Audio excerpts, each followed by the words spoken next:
Hello mga mamis, ngayon ay magmamarinate tayo ng mga ulam. Maganda ito para sa mga busy moms na katulad ko.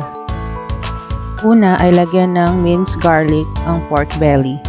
Pagkatapos naman ay lagyan ng suka. Lagyan ng asin at paminta.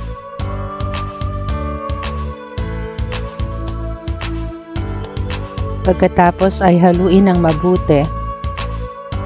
Ilabas ang hangin sa loob at isil ng mabuti. Sunod naman na imamarinate natin ay fried chicken.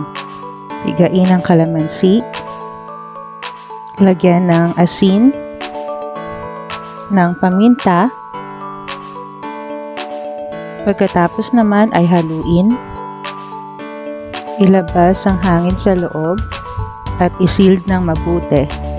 Kung lulutuin mo na ito, ay balutin mo na ng cornstarch at konting flour. Ang susunod naman ay chicken adobo.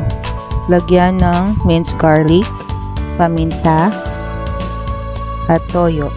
Pwede mo rin lagyan ng oyster sauce. Haluin mabuti. Tanggalin ng hangin sa loob at isealed ng mabuti. Kung lulutuin na ito, ay pwede mong pakuluan sa sabaw niya. For more like this, please follow, like, and subscribe. Salamat!